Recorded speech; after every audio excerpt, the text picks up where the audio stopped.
नमस्कार साथियों, BPSC TRT 3.0 परीक्षा के लिए आज हम आपके सामने एलिमिनेशन टेक्निक लेके आए हैं।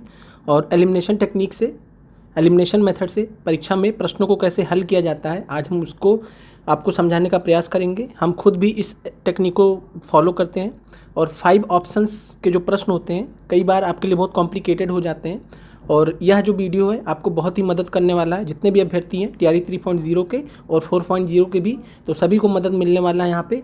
और देर न करते हुए हम आगे बढ़ते हैं। और ये जो मेथड है ये हम बड़े जो प्रतियोगी परीक्षाएं होती हैं, जैसे बीपीएससी की ही परीक्षाएं होती हैं, बीपीएससी पीसीएस की परीक्षा होती है, यूपी पीसीएस की परीक्षा होती है, इसके अलावा स्पेशली यूपीएससी की परीक्षा में हम इस मेथड को यूज़ करते हुए देखते हैं। और ये जो मेथड है एलिमिनेशन टेक्निक, इसके फ़ायदे बहुत होते हैं, नुकसान भी होते हैं। लेकिन आपको सबसे पहला चीज़ आपको ध्यान रखना है कि जब आप परीक्षा में बैठे होंगे, ठीक है, तो हम आपको जो चीज़ें यहाँ पे सिखा के भेज रहे हैं, जो आपको बता के भेज रहे हैं, वो सब कुछ ठीक है। लेकिन आपका ध्यान रखिएगा, नंबर 1 पर आपका क्या आएगा? आपका नॉलेज। आपने कितने अच्छे से चीज़ों को किया है, कवर किया, सबसे नंबर 1 पर आएगा आपका नॉलेज। इस नॉलेज के आगे ध्यान रखिएगा, अगर ये नॉलेज आपका सही है तो आप इस नॉलेज के आगे सब कुछ बेकार है, कोई भी टेक्निक काम नहीं करने वाली। लेकिन अगर आपके पास में नॉलेज भी है लेकिन उसके बावजूद भी आप कई सारे प्रश्नों में फंस रहे हैं, तो वहाँ से कैसे आप सफलतापूर्वक निकल सकते हैं, आज हम उसी के बारे में यहाँ पे चर्चा करेंगे। और साथ में हम आपको ये भी डिटेल में बताएंगे कि, और ये आपके सामने पीआरटी का पेपर 15 मार्च के लिए लेके आए हैं और सभी लोगों के लिए महत्वपूर्ण है। सभी लोगों को यहाँ पे सीखना पड़ेगा, समझना पड़ेगा। और एलिमिनेशन टेक्निक में होता क्या है, सिंपली तो हम पहले बता देते कि एलिमिनेशन टेक्निक होता क्या है। तो एलिमिनेशन टेक्निक में हम क्या करते हैं, जो आंसर नहीं हो सकता हम उसको पहले हटा देते हैं, उसके बाद हम अपने आंसर पे पहुंचते हैं। लेकिन उसके भी कई तरीके होते हैं जो आज आप सीखने वाले हैं। लेकिन उससे पहले, आगे बढ़ने से पहले, हम आपको 2 मिनट में नॉर्मलाइजेशन के बारे में बता दे रहे। और सभी लोगों को जानकारी हो गई होगी हमारे हिसाब से कि बीपीएससी के चेयरमैन ने आज प्रेस कॉन्फ्रेंस किया था। और इतना अजीब आयोग है जिनके बारे में हम क्या ही कहें, शब्द ही कम पड़ जा रहे हैं इनके लिए। मतलब 2 दिन बचे एग्ज़ाम को और ये लाके नया रूल बता रहे हैं, जो कि गलत बात है। नहीं होता, किसी भी आयोग में ऐसा नहीं होता। जैसा बीपीएससी मनमानी करता है, जैसा बीपीएससी हर बार मनमानी करता है, लेकिन ठीक है, कोई बात नहीं। आप क्या कर सकते हैं, हमारा काम क्या है, एग्ज़ाम देना। आपका एग्ज़ाम बेस्ट हो, आज हम उसके लिए बात करेंगे। सबसे पहले 2 मिनट में नॉर्मलाइजेशन टेक्निक समझ लीजिए। नॉर्मलाइजेशन मतलब होता क्या है? नॉर्मलाइजेशन मतलब ये होता है कि आपके जो एग्ज़ाम्स होंगे, जैसे पीआरटी का एग्ज़ाम में सपोज करते मान लेते हैं, पीआरटी का एग्ज़ाम है 20 को है, 19 को 6 से 8 का है, तो ऐसे सभी वर्गों के लिए फॉलो होगा। तो पीआरटी में बोला जा रहा है कि जो है, मतलब सभी एग्ज़ाम्स के लिए बोला जा रहा है कि कई सारे सेट हो गए, यानी मल्टी सेट होंगे। उसमें आपको सेट का नाम भी मेंशन नहीं होगा, सेट ए है, बी है, सी, कुछ नहीं मेंशन होगा। वहाँ पे कुछ कलर वगैरह किया रहेगा, हो सकता है रेड कलर किया हो किसी सेट पे, किसी पे ग्रीन कलर किया हो, किसी पे येलो कलर किया, कुछ ऐसा कुछ। और होगा क्या कि मान लीजिए कुछ 8 सेट यूज़ किए जाते हैं, 8 डिफरेंट कलर के सेट यूज़ किए जाते हैं एक ही दिन के परीक्षा में। अब इन 8 सेटों के जो पेपर होंगे नॉर्मलाइजेशन में किया गया जाता है, जो 8 सेट के जो पेपर होते हैं, तो इन 8 सेट के पेपर्स में जो है सबको देखेंगे कि मतलब किसका जो क्वेश्चंस का लेवल है, किस में मॉडरेट है, किस में ईजी है, किस में टफ है। फिर उसके बाद सभी को इक्वलाइज करेंगे, सभी को आपस में बराबर करेंगे। उसके बाद कट ऑफ निर्धारित करते हैं। क्या निर्धारित करते हैं? कट ऑफ निर्धारित करते हैं कि अच्छा, इस जो ये सेट था, मान लीजिए रेड कलर का जो सेट था, इसके लिए इतना हम कट ऑफ रखते हैं, येलो के लिए हम इतना रखते हैं। थोड़ा बहुत अंतर आता है, ध्यान रखिएगा। अलग अलग आयोग के हिसाब से कई सारे आयोग का जो नॉर्मलाइजेशन होता है उसमें फ़र्क भी आता है। क्योंकि बीपीएससी पहली बार नॉर्मलाइजेशन करने जा रहा है, तो इसलिए इसके बारे में एग्जैक्टली कितना घटेगा, किसका कितना बढ़ेगा, ये नहीं कहा जा सकता है। तो ये ध्यान रखिएगा, बीपीएससी पहली बार नॉर्मलाइजेशन करने जा रहा है। और बीपीएससी के अलावा, इसके अलावा अदर जो आयोग हैं, सबको देखिए बढ़ाने का अलग तरीका होता है। मान लीजिए 90 नंबर कट ऑफ गया किसी शिफ्ट का, तो उसमें क्या होता है कि कट ऑफ तो लगभग सेम ही रहता है, लेकिन थोड़ा बहुत जो है नंबर बढ़ा दिए जाते हैं। अगर किसी का पेपर बहुत टफ आया था तो उस शिफ्ट के ओवरऑल जो नंबर होते हैं, 2 प्रकार के नंबर आपको यहाँ पर देखने को मिलेंगे। एक तो आपने जो स्कोर किया है, और एक आपका होगा नॉर्मलाइज स्कोर। 2 स्कोर आपको मिलेंगे, एक होगा जो आपने स्कोर किया, एक होगा नॉर्मलाइज स्कोर। मान लीजिए आपने 120 में से स्कोर किया है, मान लीजिए 98 नंबर आपने किया, लेकिन मान लीजिए इजी शिफ्ट का था, तो हो सकता है कि नॉर्मलाइज होके ये 95 हो जाए, 94 हो जाए, 93 हो जाए। ये मतलब ये आयोग के ऊपर डिपेंड करेगा सोलली। और एक चीज़ और भी है जो हम यहाँ पे आपसे कहना चाहेंगे, हमने आपको अभी तक जितना भी पढ़ाया है बीपीएससी के लेवल पे पढ़ाया है, बीपीएससी के लेवल पे पढ़ाया है। जितना बीपीएससी पीसीएस वाले भी नहीं पढ़ के जाते हैं उस लेवल पे हमने आपको मॉडर्न हिस्ट्री तैयार कराया है, जियोग्राफी तैयार कराया है, सब कुछ तैयार कराया है। तो इसलिए आपको घबराने की, परेशान होने की बात नहीं है कि आपको कैसा पेपर आएगा, किस कलर का पेपर आएगा, आपको इसमें नहीं पढ़ना है। आपको सीधे से अपने फोकस रखिए, जो आपको जितना पढ़ाया गया अच्छे से रिवाइज कीजिए। अगर आप उन चीज़ों को अच्छे से कर गए तो आप परीक्षा में सफल जरूर होंगे। और सबसे ज़रूरी है आप पॉजिटिव रहिए। मैं बार बार कह रहा हूँ पॉजिटिव रहिए। पूरी दुनिया, पूरी कायनात, हो सकता है आपका परिवार भी, परिवार के सदस्य भी, भाई बहन भी, कोई भी हो सकता है, मैं किसी का नाम नहीं लेना चाह रहा हूँ, सब आपको जो है यहाँ पे डगमगाने की कोशिश करेंगे। मान लीजिए आपका सेंटर बहुत दूर है तो उसके लिए बताएंगे, लेकिन अगर आपको सफल होना है तो पेपर देने जरूर जाएं। सभी लोग पेपर देने जरूर जाएं। और ध्यान रखिए, दोबारा कब मौका मिलता है पेपर देने का ये किसी को नहीं पता होता है, तो इस चीज़ का ध्यान दें। आशा करते हैं कि आपको नॉर्मलाइजेशन टेक्निक समझ में आ गया होगा। किसी के नंबर बढ़ेंगे, जो है अगर किसी का पेपर हार्ड हुआ तो उसके नंबर बढ़ेंगे, किसी का शिफ्ट बहुत आसान रहा तो उसके नंबर जो है थोड़ा बढ़ जाएंगे। यही होता है नॉर्मलाइजेशन में। अब आगे बढ़ते हैं, और बाकी वो हमारे बस में नहीं है। ध्यान रखिए, नॉर्मलाइजेशन किसी के भी बस में नहीं है। किसी का फ़ायदा होता है तो किसी का नुकसान होता है, वो अलग अलग चीज़ें हैं, आयोग के ऊपर है। उसमें हम कुछ आप नहीं कर सकते। हम क्या कर सकते हैं, मेहनत कर सकते हैं। मेहनत करके अच्छा स्कोर अर्जित कर सकते हैं। और उसी सिलसिले में हम आपके लिए आज बहुत ही स्पेशल वीडियो लेके आए हैं कि कैसे आपको एलिमिनेशन टेक्निक से, एलिमिनेशन टेक्निक में मतलब होता है कि हम ऑप्शंस को एलिमिनेट कर दे रहे हैं, और कैसे एलिमिनेट करना। अब यहाँ पे पहला प्रश्न देखिए आप। और हमारी चूँकि तबीयत आप देख पा रहे हैं, समझ पा रहे हैं, सही नहीं है, इसलिए हम यहाँ आपके लिए 31 से 50 नंबर तक के क्वेश्चंस के हल लेके आए हैं। और इस एकदम से सटीक हल है जो आपको जानने चाहिए, समझने चाहिए। और इसके अलावा अब आते हैं पहले प्रश्न में। प्रश्न है आपका, पटना कॉलेज कब स्थापित हुआ। अब देखिए यहाँ पे एलिमिनेशन टेक्निक का हम प्रयोग कैसे करते हैं। पटना कॉलेज कब स्थापित हुआ। अब आप खुद बताइए, अगर हम आपसे एक सवाल पूछें कि कोई इंस्टीट्यूट रहा होगा, कोई संस्था रही होगी, तो वो कितने बार में स्थापित होगी, तो आप बोलेंगे सर एक बार में स्थापित होगी, एक दिन में स्थापित होगी। ऐसा तो है नहीं कि कई साल में स्थापित होगी, 61 में भी होगी, 65 में भी होगी, 63 में होगी। आप कहेंगे किसी एक साल में स्थापित होगी। अब ध्यान दीजिए, यहाँ पे आपके पास कितने विकल्प हैं, 5।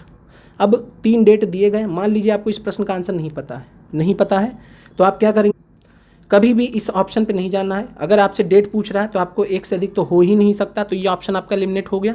समझ में आ गया सभी को, ये ऑप्शन एलिमिनेट हो गया। उपयुक्त में से कोई नहीं, इसको हटा दीजिए।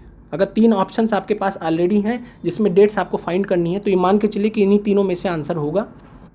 तो ऐसे किसी प्रश्न में जो आपकी जानकारी के बिल्कुल बाहर हो और वहाँ 3 आपको विकल्प इस प्रकार के संख्या में दिए गए हों, तो आप ये दोनों विकल्प हटा दीजिए। एक से अधिक तो हो नहीं सकता। क्यों नहीं हो सकता, क्योंकि किसी चीज़ की स्थापना 2 दिन तो नहीं हो सकती, 2 वर्ष में तो नहीं हो सकती, 2 अलग अलग वर्ष में लगातार तो नहीं हो सकती। तो 61 में एक साथ, 65 में, 63 में तो हो नहीं सकता। कोई एक ही आंसर हो सकता है इसमें।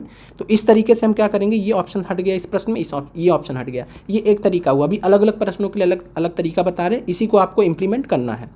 अब ये एलिमिनेशन टेक्निक हुआ, तो इसको हमने हटा दिया। एलिमिनेशन से पहले हमारा चौथा ऑप्शन हटा कि हम कोई संस्था एक ही दिन में स्थापित हुई होगी, तो ये हट गया। एक से अधिक तो हो नहीं सकता। अब चूंकि इसी 3 में हमें फाइंड करना, तो हम ये भी हटा देंगे, 5 ऑप्शन भी हटा देंगे। और इन 3 ऑप्शन में हम एक ऑप्शन का चुनाव करेंगे अगर हमें इस सवाल का जवाब नहीं पता है तो। अब इस सवाल का जवाब क्या है, आंसर, असली आंसर क्या है इसका, आंसर 1863। पटना कॉलेज की स्थापना कब हुई, 1863 में हुई है। तो इस प्रश्न का ये आंसर है। और ये आपको यहाँ पे एक थोड़ा सा आसानी हुआ होगा कि कैसे हम 5 ऑप्शंस में बिना फंसते हुए कैसे हम अपना बोझ कम कर सकते हैं।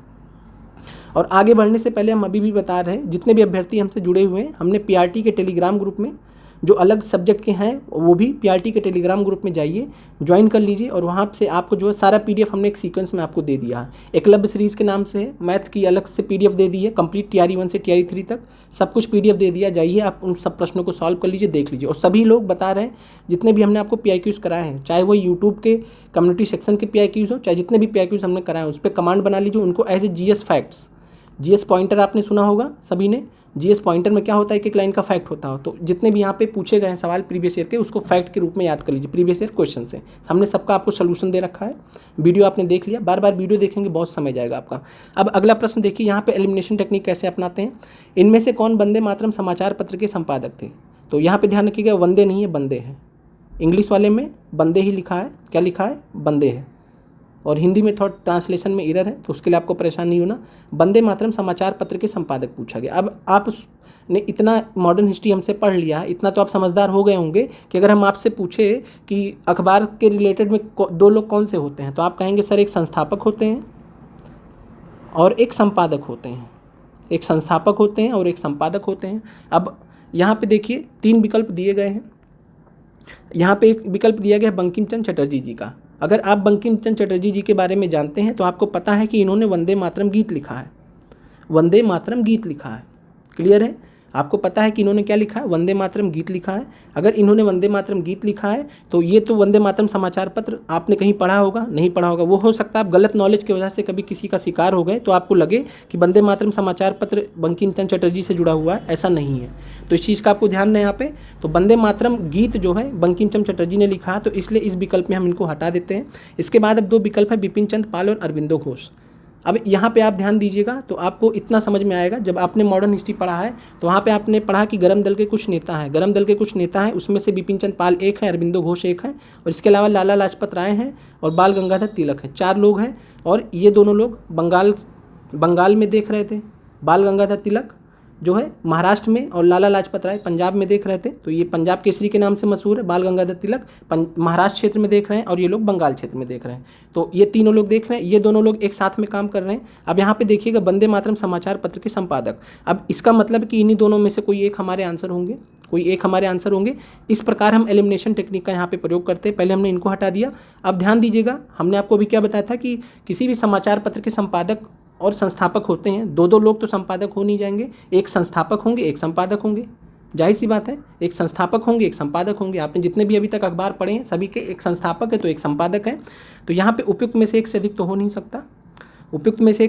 सकता, और जाहिर सी बात है यहाँ पे ये भी आंसर नहीं हो सकता, क्योंकि हमें लगभग प्रश्न पे हम पहुँच चुके हैं। अब इस तरीके से तो बंकिम चंद्र चटर्जी को हम इसलिए हटा देंगे क्योंकि उन्होंने वंदे मातरम गीत लिखा, ना कि समाचार पत्र। अब इन 2 विकल्पों में से हम एक का चुनाव करेंगे।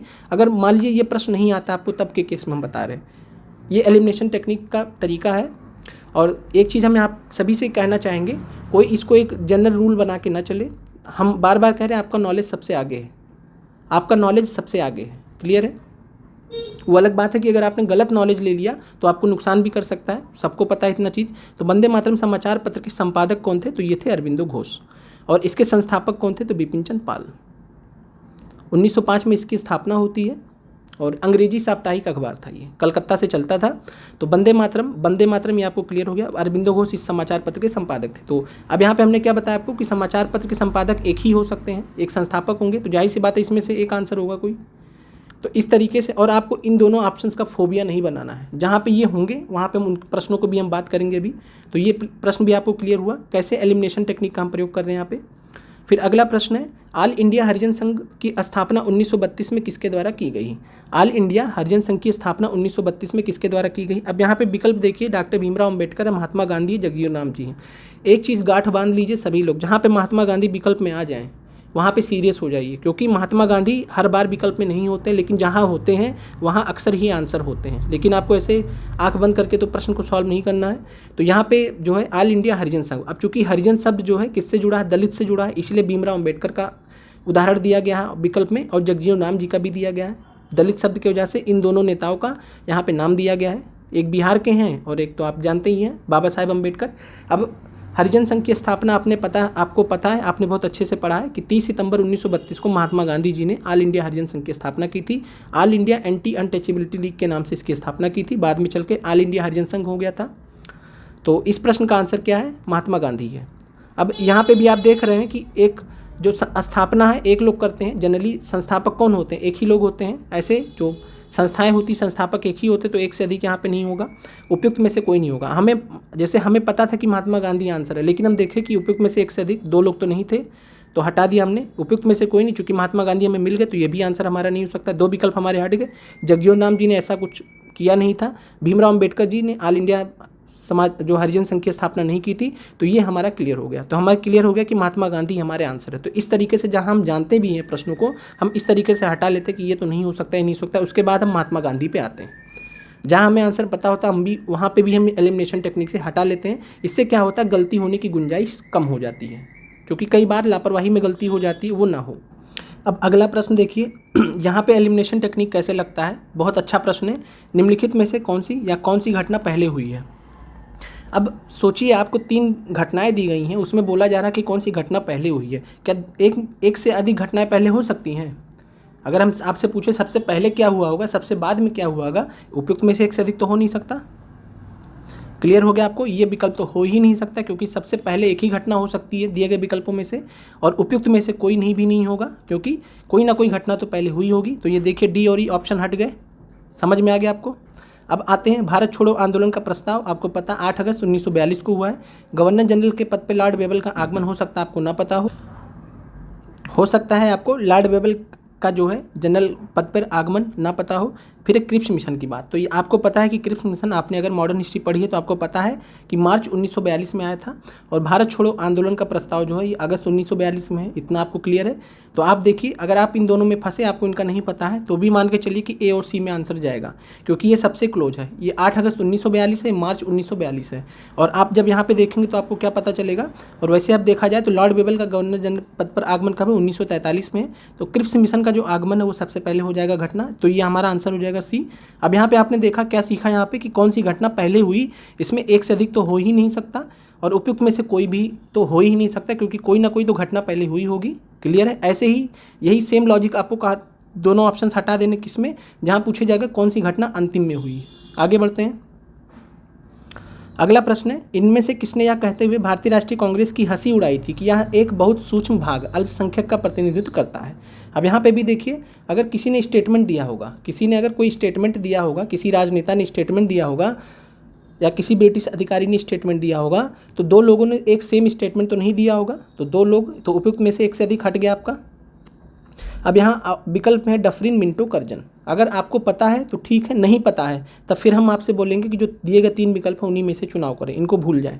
अगर आपको नहीं पता है तो इनको भूल जाएं, हटा दें, उपयुक्त में से कोई नहीं, हटा दें। जनरली दे दिया जाता है आपको, जो दिए गए 3 विकल्प हैं उन्हीं में से एक आंसर होता है। अब आते हैं इस प्रश्न का आंसर क्या है। तो ये जो है चीज़ कहा था डफरिन ने, और डफरिन ने क्यों कहा था हमने आपको डिटेल में बताया कि जब 1885 में कांग्रेस की स्थापना होती है, तो जो है डफरिन ने तो शुरू में कुछ नहीं बोला, लेकिन इसके बाद इनको लगता है कि गलती हो गई। कांग्रेस की स्थापना होने के बाद जो है अब हमसे ही आके जो है अब राष्ट्रवादी आंदोलन ये लोग खड़ा करेंगे वगैरह वगैरह, तो इसलिए भी कांग्रेस को डिमीन करना चाह रहे, कांग्रेस को नीचा दिखाना चाह रहे हैं। अब ये हंसी उड़ा रहे हैं, अब ये कुछ तो कर सकते नहीं, स्थापित तो हो गई कांग्रेस, तो ये हंसी उड़ा रहे हैं कि जो है कांग्रेस में क्या है, कांग्रेस तो कुछ नहीं है, अल्पसंख्यक लोगों का प्रतिनिधित्व करते हैं। इसके अलावा आपको हमने डफरिन के बारे में बताया है कि डफरिन ने जो है कांग्रेस को जो है राजद्रोहियों की संस्था sedition of factory of sedition भी कहा है, फैक्ट्री ऑफ सेडिशन भी कहा, ये भी हमने आपको बताया।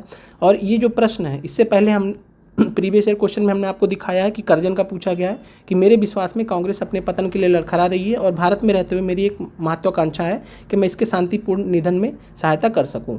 तो कर्जन का ये स्टेटमेंट है जो पहले भी पूछा जा चुका है, तो डफरिन का स्टेटमेंट हमने आपको बता दिया है। इसके अलावा जो है कुछ महत्वपूर्ण जो होंगे वो हम आपको शॉर्ट्स के माध्यम से प्रेषित कर देंगे, तो आप शॉर्ट सेक्शन में जाकर देख लीजिएगा।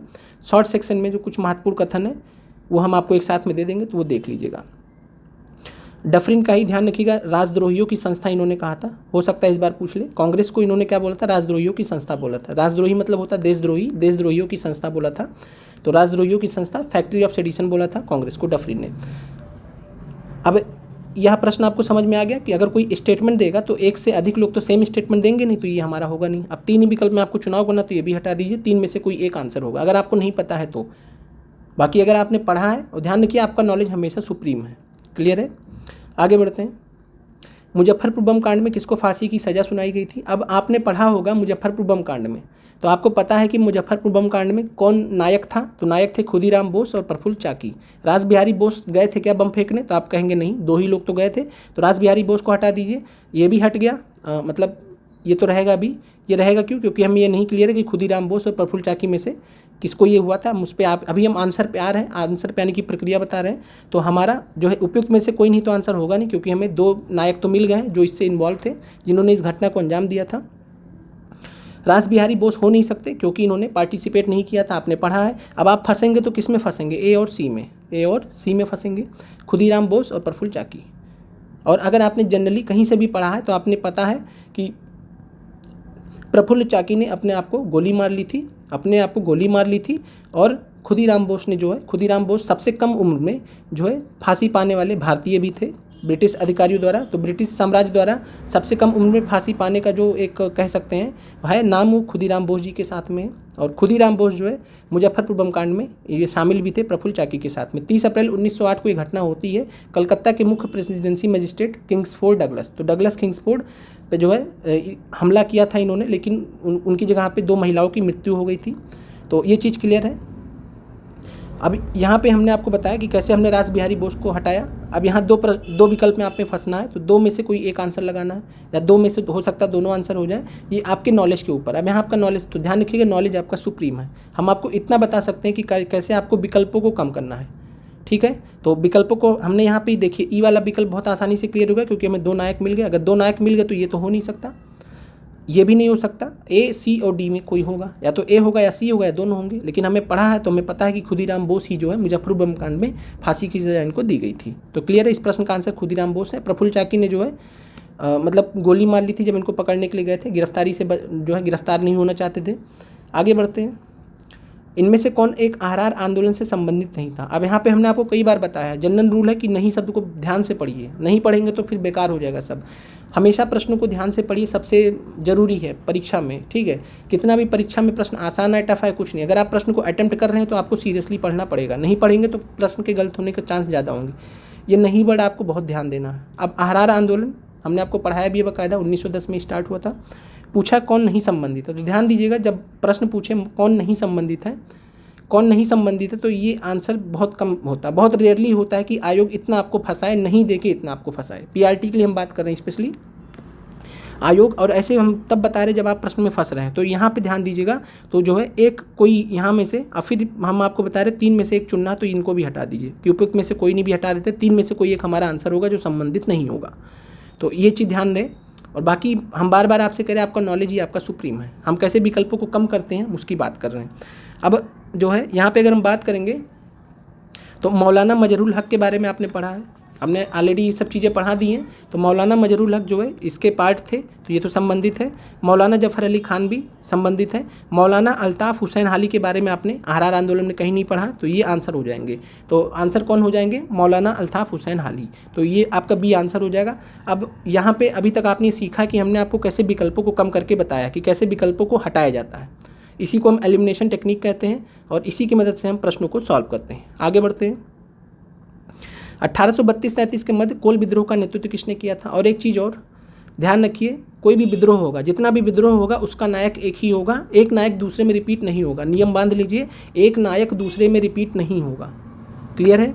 अब आते हैं इस प्रश्न पे कि 1832-33 के मध्य कोल विद्रोह का नेतृत्व किसने किया था। नारायण राव, देजे नारायण, सिद्धू और कान्हू। सिद्धू कान्हू आपने पढ़ा किससे जुड़े हैं, संथाल विद्रोह से।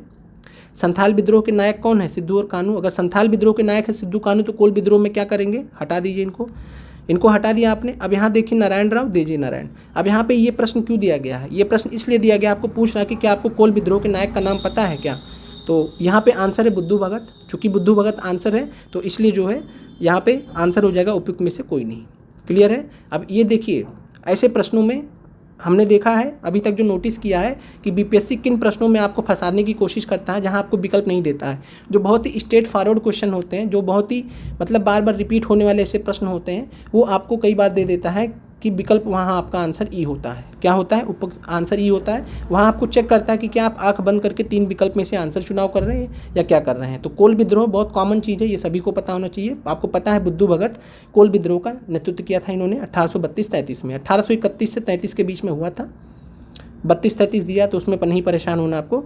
तो जो है यहाँ पे विकल्प में क्या हो जाएगा आंसर, उपयुक्त में से कोई नहीं। आगे बढ़ते हैं। और इस प्रकार का एक प्रश्न और भी आया था। अब है किस वर्ष बाबू कुंवर सिंह जी का देहांत हुआ।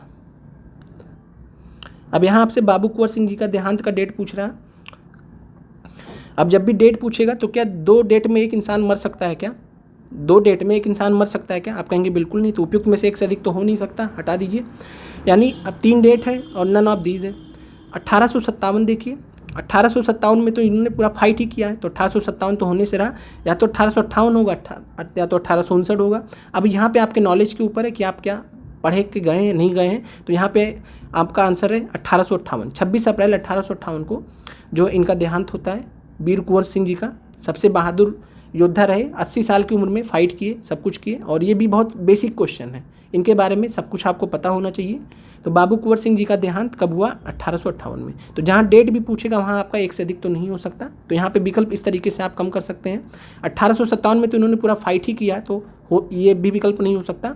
1858 या 1859, दो में से एक जाएगा, और आपका यहाँ आंसर जो है 1858 है। अगर आपको नहीं पता है तब आप दो विकल्पों में से एक का चुनाव कर सकते हैं, लेकिन ये सब चीज़ें पता होनी चाहिए। बस हम आपको यहाँ एलिमिनेशन टेक्निक का बता रहे हैं। क्लियर है? आगे बढ़ते हैं। और फिर वही बात कि जैसे यहाँ पे इसी प्रश्न में 3 विकल्प आपको दिए हैं, अगर नहीं पता है तो आपको ये तो हो नहीं सकता, 2 डेट में तो हो नहीं सकता, इसको भी हटा दीजिए, इन्हीं तीनों में से चुनाव कीजिए। ठीक है, ये आगे बढ़ते हैं। युवा बंगाल आंदोलन की स्थापना का श्रेय किसको है? अब इस प्रश्न में हम एलिमिनेशन कैसे देखते हैं? अब देखिए, और एक चीज़ और मैं बोल रहा हूँ बार बार आपसे, आपका नॉलेज आपका सुप्रीम है, आपका नॉलेज आपका सुप्रीम है। आप जाइए 120 क्वेश्चन करके आइए और एलिमिनेशन टेक्निक लगाइए, फिर आप फेल हो जाइए 120 के 120 प्रश्नों पर, मतलब बिना नॉलेज के आप जाइए लगा के आइए, फिर आप हमसे ये मत कहिए कि सर आपने बताया था हमने लगाया हम फेल हो गए। आपका नॉलेज ये आपका सुप्रीम है, ध्यान रखिए। हम यहाँ आपको बता रहे हैं कि प्रश्नों को कैसे आसान करना जिससे आपकी त्रुटि कम हो, बार बार रिपीट कर रहे हैं। और ये सब मैसेज और ये सब एलिमिनेशन मेथड इतने आसान नहीं होते हैं किसी को भी बताने, क्योंकि इसके फ़ायदे भी होते हैं, नुकसान भी होते हैं। तो इस चीज़ को आप समझिएगा और ध्यान रखिएगा, आपका नॉलेज ही सुप्रीम है, आपका नॉलेज सबसे ज़रूरी है। प्रश्न है, युवा बंगाल आंदोलन की स्थापना का श्रेय किसको जाता है? अब यहाँ पे 3 नाम दिए गए हैं आपको, हेनरी विवियन डेरेजियो, राजा राम मोहन राय, ईश्वरचंद विद्यासागर। आपने अगर अच्छे से थोड़ा बहुत भी अगर इनके बारे में पढ़ा है तो आपको पता है कि युवा बंगाल आंदोलन की स्थापना जैसा कुछ भी राजा राम मोहन राय के बारे में आपने नहीं पढ़ा, ईश्वरचंद विद्यासागर जी के बारे में नहीं पढ़ा। अब विकल्प आपके पास में एक बचते हैं, हेनरी विवियन डेरेजियो। अगर नहीं पता है तो सीधे सीधे वही है, ये 2 लोग तो हैं नहीं, अगर ये 2 लोग नहीं है तो उपयुक्त में से एक से अधिक नहीं होगा। और फिर हम आपको बता रहे हैं कि 3 विकल्प में से एक भी बच रहा है तो उस पर चले जाइए, इस पर मत जाइए कि ये भी नहीं होगा तो ये होगा। अब मान लीजिए इनके बारे में आपने नहीं सुना था तो आपने हो सकता है इनके बारे में भी ना सुना, युवा बंगाल आंदोलन। तो ये चीज़ है, अगर आपको इस प्रश्न का आंसर नहीं आ रहा होगा तो उस केस की हम बात कर रहे हैं। आ रहा होगा तब भी हम यहाँ पे करेंगे क्या, हेनरी भी। अगर मान लीजिए आपने पढ़ा कि युवा बंगाल आंदोलन की स्थापना का श्रेय हेनरी विवियन डेरेजियो, अच्छा ये आंसर हमें पता है, राजा राम मोहन राय जी ने नहीं किया था तो ये नहीं हो सकते, ईश्वरचंद विद्यासागर जी ने भी नहीं किया था तो ये भी नहीं हो सकते, ये तो हो नहीं सकता, उपयुक्त में से कोई भी नहीं, क्योंकि हमें आंसर मिल गया। तो इस तरीके से हम पहले आंसर पे आते हैं। ध्यान रखिए, अगर आपको पहले नंबर पे आंसर मिल जाए तब भी आपको चारों ऑप्शन चेक करने हैं, एक बार तो चेक करने, 10 सेकंड लगते हैं लेकिन आपको चेक जरूर करने हैं। और युवा बंगाल आंदोलन की स्थापना हेनरी विवियन डेरेजियो ने किया था। 1826 में ये हिंदू कॉलेज ज्वाइन किए थे, हिंदू कॉलेज में एज ए टीचर आए थे। और इनके जो समर्थक थे उनको डेरोजियंस कहा जाता था, डेरोजियंस। जैसे विराट कोहली के फैंस है तो विराट कोहलियंस कहें अपने आप को, तो उसी प्रकार कुछ। और हिंदू कॉलेज से ये 1826 में 31 तक रहे थे। कब तक रहे थे? 1826 से 1831 तक इन्होंने एज ए टीचर पढ़ाया था और काफ़ी ज़्यादा स्वतंत्र विचार के व्यक्ति थे ये। तो हेनरी विवियन डेरेजियो इस प्रश्न के आंसर हो गए।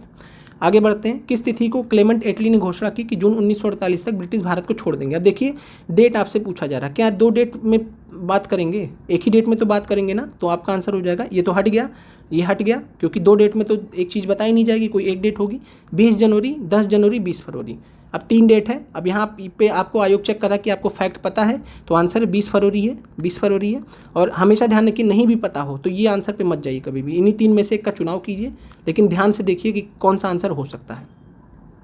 तो 20 फरवरी 1947 को जो है क्लीमेंट एटली ने घोषणा की थी कि हम जून 1948 तक ब्रिटिश भारत को छोड़ देंगे, और इसको एटली की घोषणा के नाम से इसको जाना जाता है। तो इस प्रश्न का आंसर है सी। तो आशा करते हैं कि आपको यहाँ पे जो एलिमिनेशन टेक्निक हम जो आपको सिखाना चाह रहे हैं, आपको चीज़ें समझ में आ रही होंगी, और आपकी उम्मीद करते हैं कि आपकी परीक्षा में भी आपको हेल्प करें। किस वर्ष बिहार को बंगाल से अलग कर दिया गया? अब देखिए, यहाँ पे हमारा एलिमिनेशन टेक्निक फेल हो जाएगा। अगर यहाँ पे आपको इतना भी नहीं पता, अगर बीपीएससी का आप एग्ज़ाम देने जा रहे हैं, अगर आपको इतना भी नहीं पता है कि किस वर्ष बिहार को बंगाल से अलग कर दिया गया, तो आप इन तीनों में से एक आंसर लगा के चले आएंगे जो हमने बताया। लेकिन ध्यान रखिए, जो बहुत बेसिक फैक्ट होते हैं, बीपीएससी उसमें क्या करता है, आंसर दे देता है उपयुक्त में से कोई नहीं। इस प्रश्न का भी आंसर उपयुक्त में से कोई नहीं, सभी को पता है। 22 मार्च 1912 को बिहार को बंगाल से अलग किया गया था, उड़ीसा के साथ में। तो 22 मार्च 1912 को अलग किया गया था। 22 मार्च को इसलिए हम बिहार दिवस मनाते हैं। और उड़ीसा को बिहार से कब अलग किया गया था? तो 1 अप्रैल 1936 को अलग किया गया था।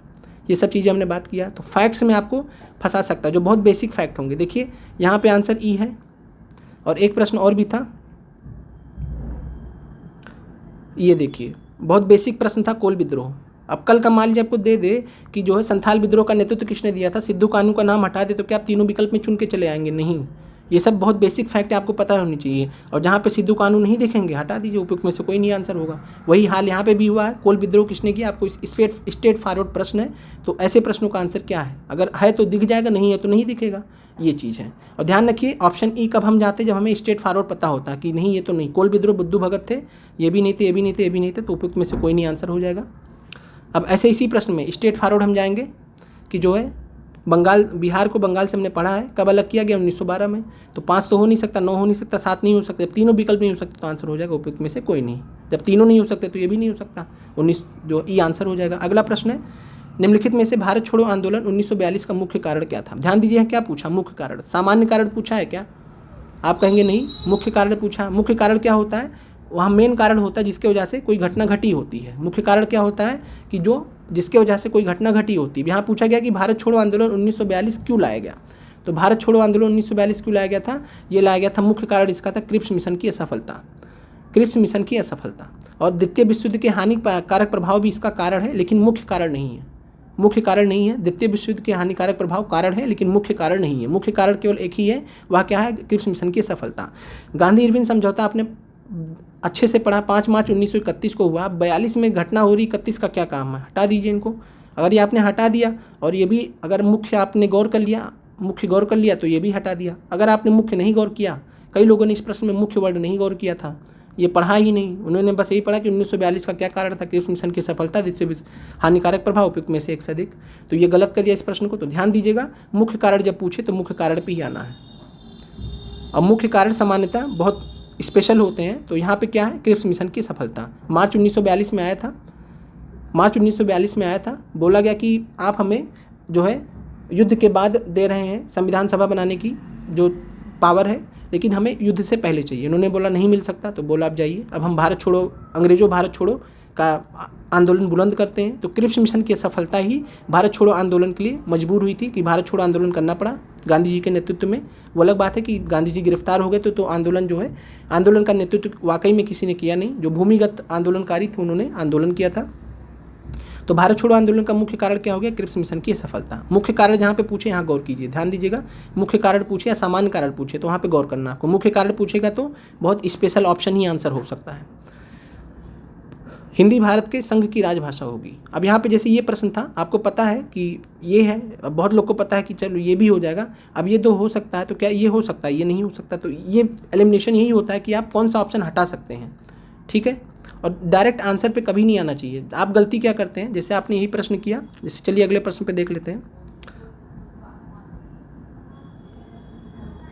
प्रश्न है, हिंदी भारत के संघ की राजभाषा होगी, ऐसा संविधान निर्मात्री सभा की किस समिति द्वारा सितंबर 1949 में निर्णीत किया गया था। अब आपने देखा इस प्रश्न का आपको आंसर नहीं आता था, सर्वोच्च न्यायालय पर समिति द्वारा, प्रारूप समिति द्वारा, नियम तथा प्रक्रिया समिति द्वारा। अब आपने सोचा कि क्या करें, चलो कोई आंसर लगा देते हैं, चलते हैं। 3 में सर ने एक बताया था, चलो कोई एक आंसर लगा देते। प्रारूप समिति जानते हैं, अम्बेडकर जी ने स्टार्ट किया, चलो इसी को आंसर लगा देते हैं, ऐसा नहीं करना है। ध्यान दीजिए, अब आप बताइए, खुद सोचिए कि यहाँ पे जो है हिंदी भारत के संघ की राजभाषा होगी, हिंदी को राजभाषा का दर्जा देने की बात की जा रही है, तो सर्वोच्च न्यायालय की समिति का उसमें कोई काम है क्या, आप कहेंगे नहीं। प्रारूप समिति, आपको पता है कि प्रारूप समिति का काम क्या था। प्रारूप समिति क्या हिंदी भारत के राजभाषा होगी, इससे रिलेटेड कोई बात बताएगी, तो प्रारूप समिति भी काम नहीं करेगी। प्रारूप समिति का काम था संविधान से रिलेटेड, और संविधान में भी ये है, हिंदी भारत की राजभाषा संविधान में भी है, लेकिन सब कुछ तो ये नहीं बता सकती है। तो ये क्या था, नियम और प्रक्रिया समिति द्वारा। अगर एलिमिनेशन से जाएंगे, 3 ऑप्शंस में एक चुनना होगा, तो हम कहेंगे कि हमने प्रारूप समिति में तो कहीं भी नहीं पढ़ा है कि इन्होंने ऐसा कुछ निर्णित किया था। सर्वोच्च न्यायालय की समिति तो हो नहीं सकता, क्योंकि हिंदी भाषा की बात की जा रही है, राजभाषा की बात की जा रही है। तो नियम तथा प्रक्रिया समिति, हम इस प्रश्न का आंसर एलिमिनेशन टेक्निक द्वारा लगा सकते हैं कि हाँ चलो ये आंसर नहीं होगा तो ये आंसर होगा। तो इस प्रश्न का वैसे जो आंसर है नियम तथा प्रक्रिया समिति। और आप कमेंट करके बताइए कि इसके जो अध्यक्ष कौन थे नियम तथा प्रक्रिया समिति के। तो इस प्रश्न का आपको आंसर क्लियर हो गया होगा, ऑप्शन सी आंसर है इसका। और फिर हम आपको बता रहे नहीं पता हो तो ये तो भूल जाइए, नहीं पता हो तो बस ये 4 ऑप्शन में देखिए। अब आप खुद सोचिए कि एक समिति ही तो बताएगी, 2 समिति तो नहीं बता सकती, तो ये भी नहीं हटेगा, ये भी हट गया। 2 समिति तो एक चीज़ नहीं बता सकती, तो ये भी हट गया। हमने ई वाला ऑप्शन आपके लिए ऑलरेडी हटा दिया है कि जहाँ फंसी ई ऑप्शन हटा दीजिए। लेकिन वो बहुत आसान प्रश्नों में सम्मत करने लगेगा, नॉलेज आपका सबसे पहले होना चाहिए, ठीक है। तो इस प्रश्न का आंसर आपको क्लियर हो गया होगा, नियम तथा प्रक्रिया समिति।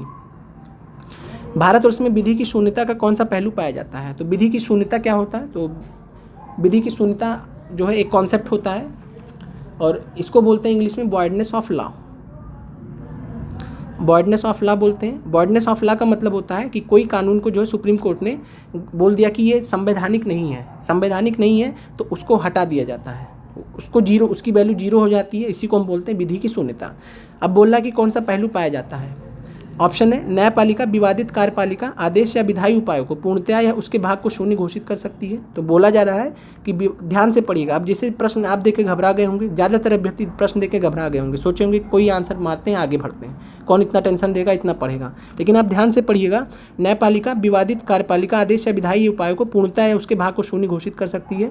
तो ये संविधान में बताया गया है बिल्कुल कि जो है किसी एक पार्ट को, मान लीजिए कोई एक कानून था, उस कानून के एक प्रोविज़न को भी हटा सकती है, पूरा कानून को भी हटा, दोनों में से किसी को भी हटा सकती है, पूरा भी हटा सकती है और उसके भाग किसी भी एक भाग को भी शून्य घोषित कर सकती है, जो गलत होगा।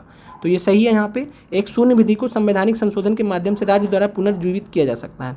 तो एक मान लीजिए कानून को जो है शून्य घोषित कर दिया गया, कानून को शून्य घोषित कर दिया, तो उसमें कुछ संशोधन करते हुए राज्य उसको फिर से ला सकती है, क्योंकि राज्य के पास ऑप्शन होता है फिर से जो है जाए पार्लियामेंट में जाए और फिर से कानून पास करे, कुछ संशोधन वगैरह कर दे, तो ये भी संभव है। हालांकि ऐसा नहीं करती, जनरली सरकारें नहीं करती। जैसे मान लीजिए भी इलेक्टोरल बॉन्ड स्कीम को सुप्रीम कोर्ट ने कैंसिल कर दिया, बोला संवैधानिक नहीं है। तो अब जो है सरकार अपनी किरकिरी कराने के लिए फिर से तो इलेक्टोरल बॉन्ड नहीं लाएगी, सामान्यतः ऐसा नहीं होता है, लेकिन कुछ संशोधनों के साथ में ला सकती है।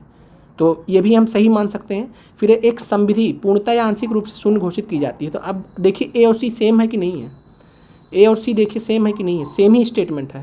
या तो पूर्णतः या उसके भाग को शून्य घोषित कर सकती है, पूर्णतः या आंशिक रूप से शून्य घोषित कर। एक ही आंशिक मतलब क्या होता है, एक पार्ट ही तो होता है, एक बटा दो भाग, 3/4 भाग। आंशिक रूप का मतलब क्या हुआ।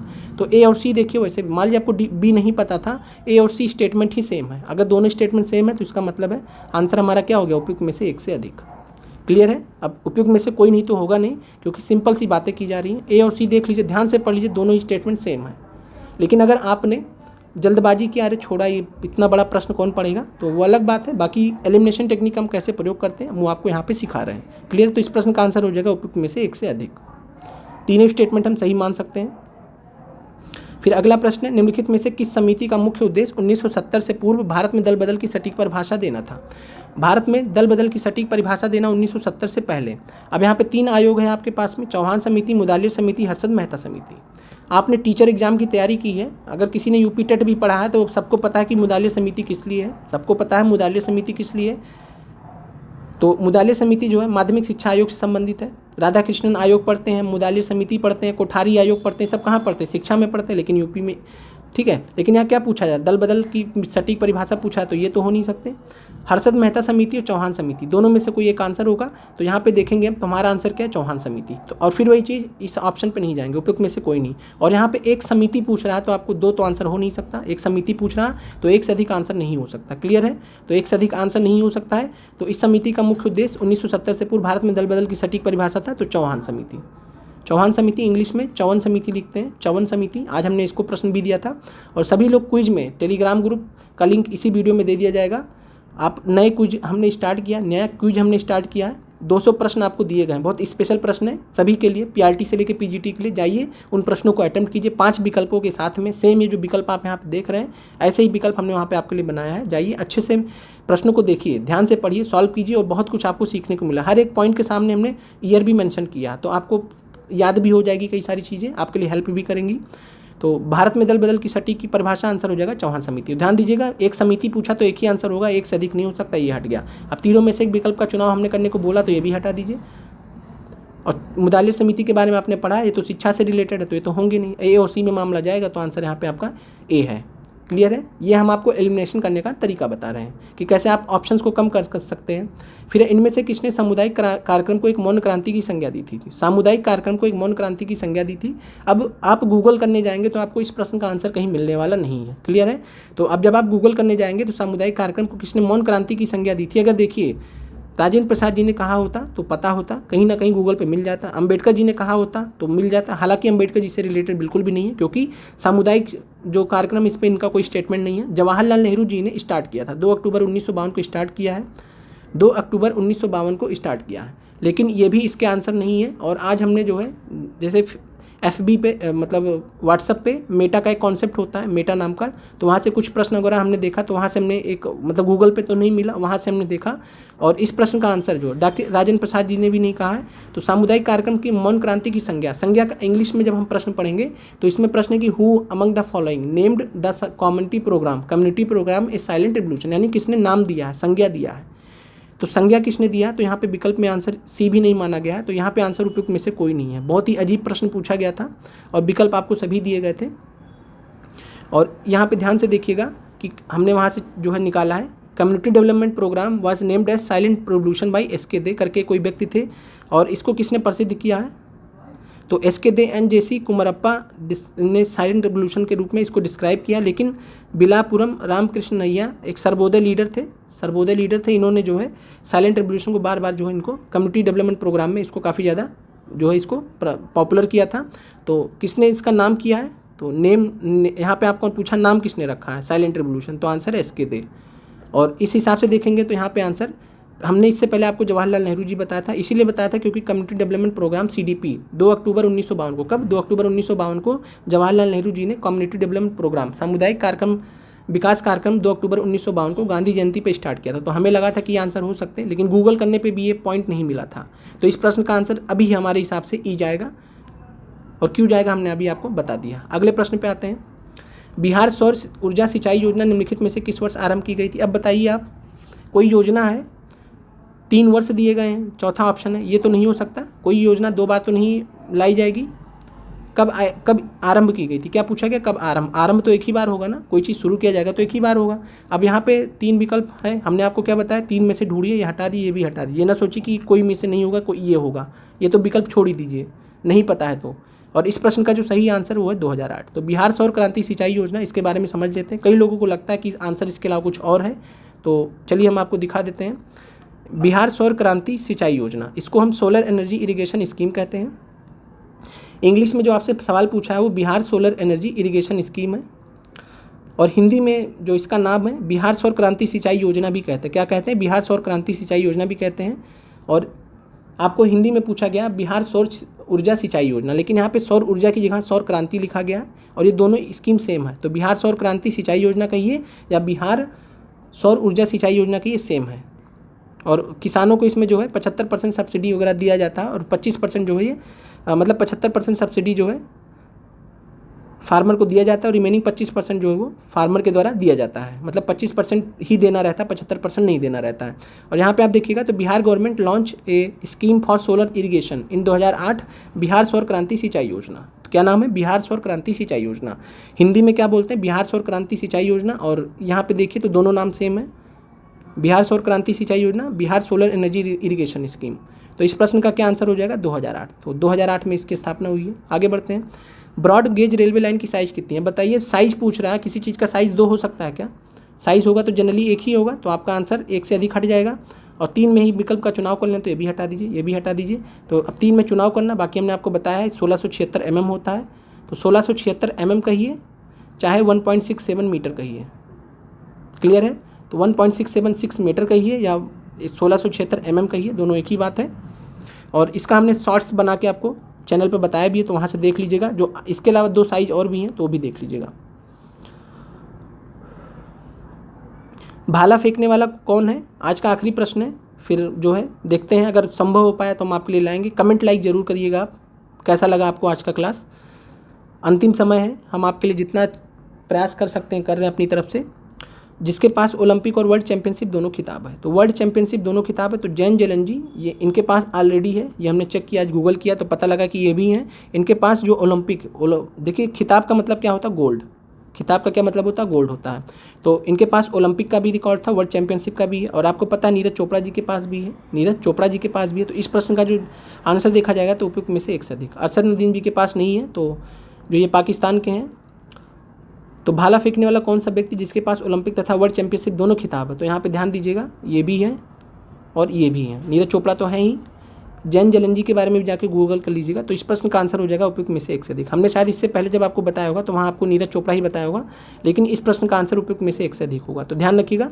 और ये बहुत ही टिपिकल प्रश्न था। और ध्यान रखिएगा, कभी भी एलिमिनेशन टेक्निक, कोई भी टेक्निक है दुनिया में, कुछ भी है, कोई भी तरीका है, वो सब प्रश्नों पे तो लागू नहीं होगा। जैसे ये प्रश्न देख लीजिए, अब यहाँ पे आप एक आंसर लगाइएगा तो गलत भी हो जाएगा। तो कहने का मतलब है किसी चीज़ का प्लस भी है माइनस भी है, वो आपके ऊपर है, आप उसको कैसे यूटिलाइज़ करते हैं। ध्यान रखिएगा, एलिमिनेशन टेक्निक आज हमने आपको बता दिया है, लेकिन आपको इसको आँख बंद करके इस्तेमाल नहीं करना है।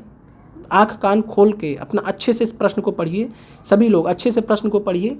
और सबसे ज़रूरी क्या है, परीक्षा हॉल में आपको बहुत सारा डिस्टर्बेंस मिलेगा, बहुत सारा प्रॉब्लम होगा। आप ला के पूरा मतलब बक्सा खोल रहे हैं क्लास में, सब कुछ कर, पूरा नौटंकी मेला लगाओ, सब कुछ लगाओ, आपको अपने आप पे कंसंट्रेट करना है। आप आँख बंद कर लीजिए, कंसंट्रेट कीजिए। बहुत ज़्यादा आपको परेशान नहीं होना, सोचना नहीं है परीक्षा के बाद क्या होगा क्या नहीं होगा, 2 घंटे बाद क्या होगा क्या होगा नहीं होगा, कुछ नहीं सोचना। आपको बस शांत रहना, एक अपने आप को कंसंट्रेट करना है, पॉजिटिव रहना है, वहाँ किसी के बहकावे में नहीं आना है, और ना किसी से बहुत ज़्यादा बातें करनी है, किसी से भी नहीं। अगर कोई आपसे बात करने का प्रयास कर रहा है, इसका मतलब वो पढ़ के नहीं आया है, वो चाह रहा है कि अगर आप पढ़े हैं या आप पढ़ी हैं तो आपसे फ़ायदा ले ले अपना, और वो आपने जो इतना रगड़ रगड़ के मेहनत किया है, हमसे जुड़कर इतना मेहनत किया, सब आपका बेकार हो जाएगा अगर आपने किसी के ऐसे जो है गलती कर दी। तो ध्यान रखिएगा इन सब चीज़ों का, और पॉजिटिव रहिए, पेपर अच्छा होगा आपका। सबसे ज़रूरी है पॉजिटिव रहना, ठीक है। और अच्छे से जितनी भी चीज़ें हमने आपको पढ़ाई है, सारे PIQs को एज ए फैक्ट याद कर लीजिए। जितना भी हमने आपको पढ़ाया है, सारे PIQs को एज ए फैक्ट याद कर लीजिए। टेलीग्राम का हम लिंक दे देंगे आपको, क्विज जाके 200 प्रश्न हमने आपको दिए हैं, 5 विकल्प के साथ में 200 प्रश्न दिए हैं, जाके अटेम्प्ट कर लीजिए।